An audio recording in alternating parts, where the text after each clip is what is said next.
হারান বাজারে দাঁড়িয়ে আছে। নিয়ে যান নিয়ে যান, আলু মাত্র ৮০ টাকা কেজি আজকের জন্য, কাল কিন্তু দাম আরও বাড়তে পারে।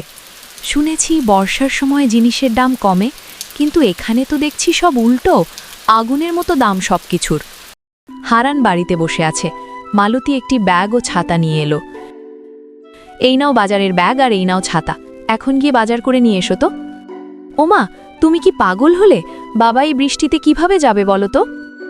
বাপের জন্য কত দরদ, এদিকে যে ঘরে রান্না করার কিছু নেই, একটু পরেই তো বলবি মা খিদে পেয়েছে খেতে দাও, তখন আমি কি খেতে দেব শুনি? আমি বলবো না, বাবা তুমি যেও না, আগে বৃষ্টি কমুক। চিন্তা করিস না মা, আমি তাড়াতাড়ি চলে আসব। এভাবে বৃষ্টির আশায় বসে থাকলে পেট চলবে না। হারান বাজারে গিয়ে আলুর দাম শুনে অবাক হয়। দাদা দাও দেখি আমাকে 2 সের আলু।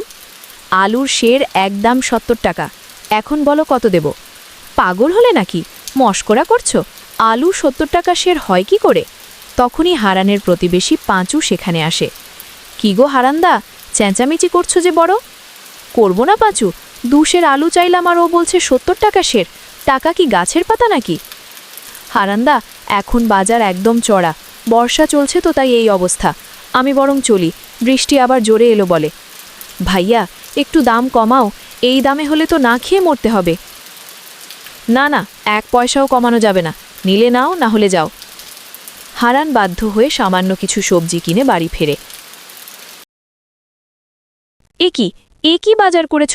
মাত্র 4টে আলু আর 3টে পটল? এগুলো যে কপালে জুটেছে তাই ভাগ্য, বাজারে তো সব কিছুর দাম আকাশ ছোঁয়া, আলু 70 টাকা সের। সে কি গো, এত দাম বেড়েছে? তবে তো আমাদের মতো গরিবদের কপালে বড় কষ্ট আছে। বর্ষা এসেছে না, বেটারা সুযোগ বুঝে কোপ দিচ্ছে, কিছু একটা করতেই হবে। হারান, পাঁচু আর কয়েকজন দোকানদার মোড়ল মশাইয়ের কাছে যায়। কি ব্যাপার, তোরা সবাই আমার বাড়িতে কি মনে করে? উপায় নেই কর্তা, গ্রামে যা করুণ অবস্থা, জিনিসের দামের জন্য সবাই না খেয়ে মরবে। আমি গিন্নির সাথে এই নিয়েই কথা বলছিলাম, বাজারে তো আগুনের দাম। কর্তা, আমার একটা বুদ্ধি আছে, সব দোকানদার যদি মহাজনের থেকে আর মাল না কেনে এবং কেনা মালগুলো ফেরত দিয়ে টাকা চায়, তবেই ওর টনক নড়বে। হারান্দার কথায় যুক্তি আছে, যখন দেখবে কেউ মাল নিচ্ছে না তখনও নিজে থেকেই দাম কমিয়ে দেবে।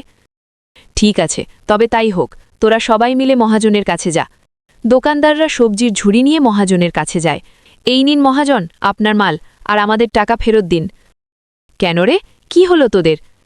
আপনি আমাদের কাছে চড়া দামে মাল বেচছেন, আর বাজারে এই দামে কেউ কিছু কিনছে না, তার চেয়ে এগুলো আপনিই রাখুন। তোরা মাল না নিলে তো এগুলো সব পচে যাবে, এতে তো আমার বড় লস হবে। এক কাজ কর, মালগুলো তোরা নিয়ে যা, আগের চেয়ে অর্ধেক দামে। এই তো লাইনে এসেছেন মহাজন, সবাই যেন অল্প মূল্যে খেতে পায় সেটাই আমরা চাইছিলাম।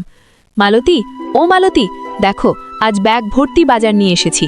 এত টাকা কোথায় পেলে তুমি? কষ্টের দিন ফুরিয়েছে, এখন সবজি আগের দামে পাওয়া যাচ্ছে, হারান্দার বুদ্ধি কাজ করেছে। মা এখন তাড়াতাড়ি রান্না করো, আজ পেট ভরে সবজি তরকারি দিয়ে ভাত খাবো।